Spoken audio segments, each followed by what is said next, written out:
say Serbs over everyone, or Croatians over everyone, or Slovenians, or Kosovars, or Bosnians, whatever.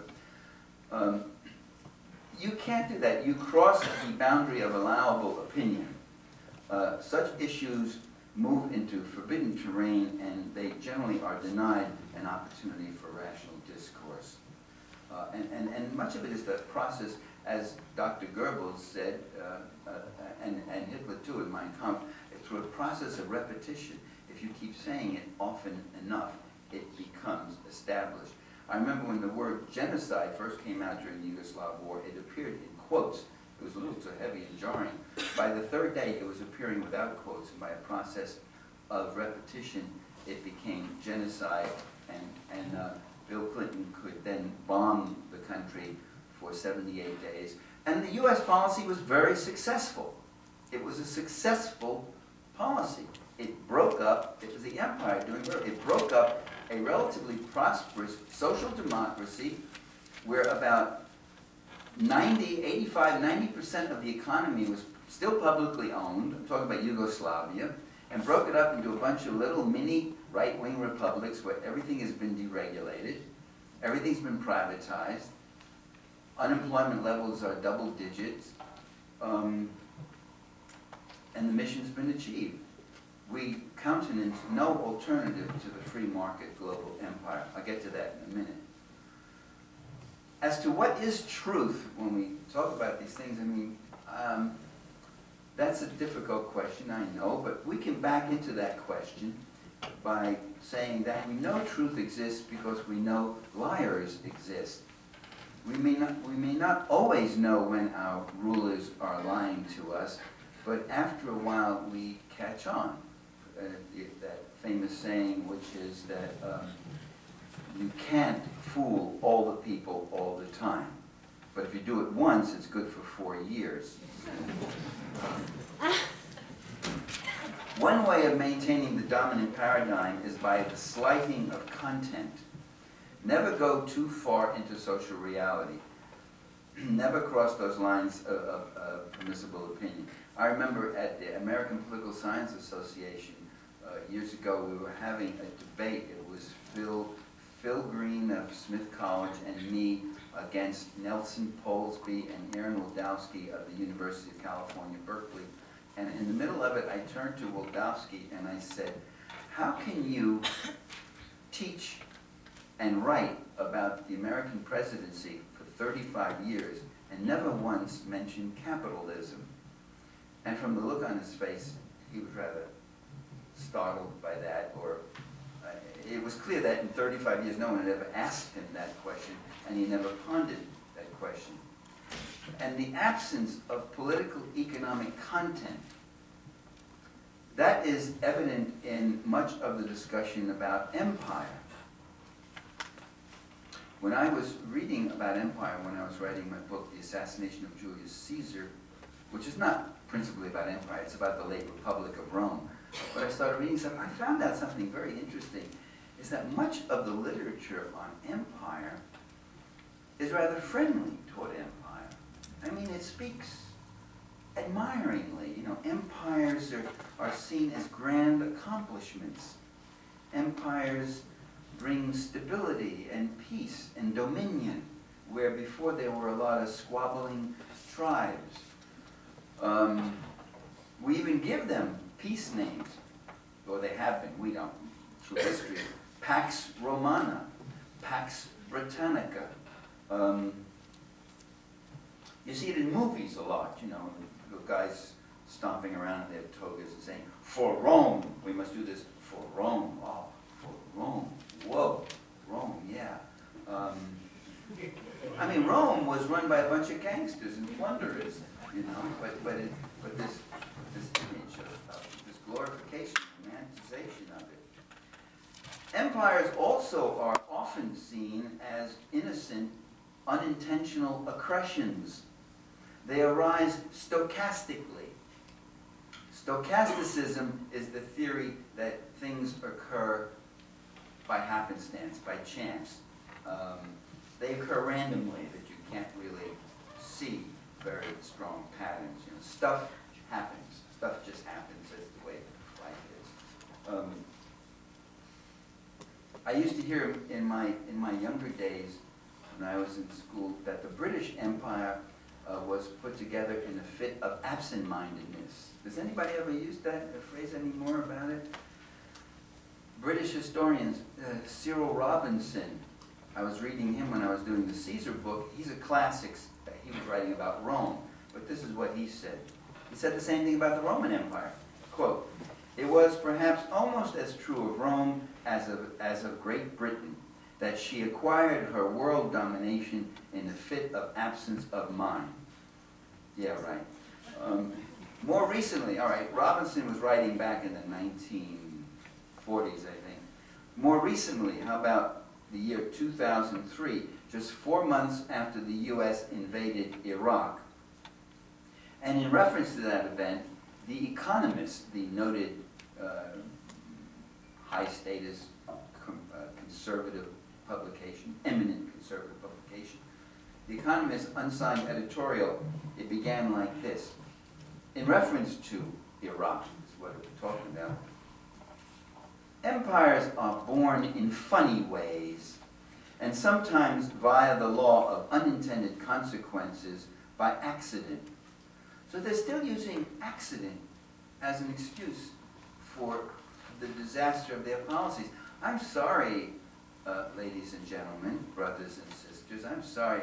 Empires are not innocent, absent-minded, accidental, unintentional growths, aggressions. They are given force by purpose-driven rulers and policymakers who consciously mobilize vast amounts of men and materials and justifying propaganda to conquer and plunder far-off places. The British didn't just happen to find themselves in India. By Jove, we just absent-mindedly, we were going to Greece for a vacation and we just drifted past and, oh, well, we're here now, let's rip up the place and take everything that isn't nailed down. And, fancy that. Here's something else that empires do. Empires kill, they kill a lot of people and they impoverish a lot of people. By the way, the term empire in the U.S. was never applied to the United States. I think there was some recognition that there might be something wrong with empires if you're a democracy. You know? In fact, when I wrote my book Against Empire, as Guy pointed out, in 1995, I had a couple of people say to me, "Empire, Parenti, come on, isn't that a bit much? You're going over the top. It's U.S. foreign policy. It doesn't pursue empire, it propagates democracy." You know. But it wasn't long, maybe 5 years later, by 2000 or so, everyone started talking about empire and writing books about empire. Sorrows of Empire, Follies of Empire, Twilight of Empire, Empire at the Crossroads, Empire Gonna Get Your Mama. I made up that last one. Even the conservative pundits who overpopulate these political talk shows, even the conservative pundits started talking about empire. And he's saying, we're an empire, and we've got to start acting like an empire. We have the power, and we have the responsibility. We've got to use it. It was almost like having this power gave you a certain entitlement, you know. We're the strongest nation in the world, and we have every right to act as the strongest nation. And we have all the obligations and opportunities and responsibilities of empire, they would say. And I started asking myself, well, how is it that so many people feel free to talk about empire when they mean U.S. empire?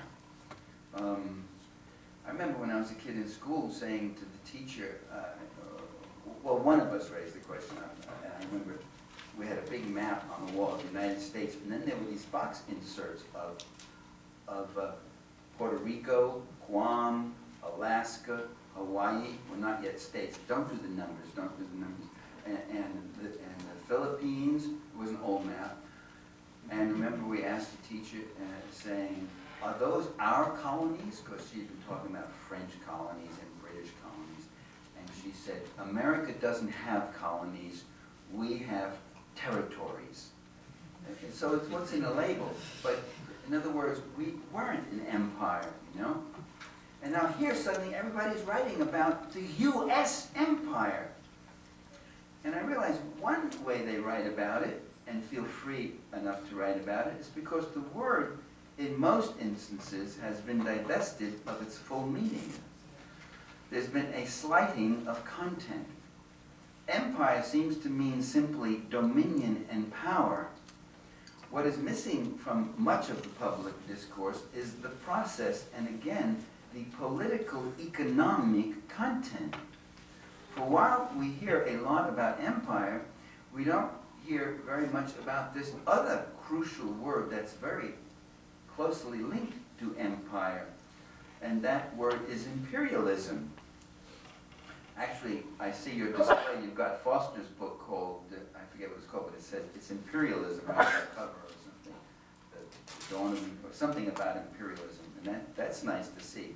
But generally, it's not likely that you see that on a title, not of these kind of books. And we're talking about the Chandler Johnson books and those, you know, you're not going to see the word imperialism. I mean, that's sort of strange. That'd be like attending a medical conference of pulmonary specialists. They're talking about lungs, but nobody mentions breathing, you know. And imperialism is the process of empire. That's what empires do. They do imperialism.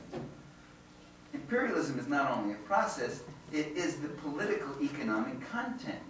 Imperialism is when the ruling interests in one country expropriate the land, the labor, the natural resources, and the markets, and the capital of another country. There are real, it's not just power for power's sake. The power is used instrumentally. The power in every single empire was used for a purpose, and that purpose was plunder, to enrich yourself. You don't just go to places and knock yourself out and risk your life and get killed so that you could then walk around with a swagger stick and say, by Jove, we're the top dog here. You go there because there's something you want. And empires have targeted not poor places, but rich places. Asia, Africa, Latin America. These are all rich places. Only the people were made poor. But the place had plenty of stuff in it that the imperialists go to. Otherwise, they wouldn't have gone there. They expropriate the land, the crops, the cheap labor, or even in the case of Rome, they take ownership of the labor and turn it into slave labor. Or U.S. early empire did that too. Empires are enormously profitable, mostly for the ruling class of the imperial country. Empires are enormously costly for the common people. Empire, and the common people not only of the targeted country, but of the imperial country also. Empire feeds off the republic's resources. The people pay the taxes and do without essentials so that the patricians can pursue their far-off plunder.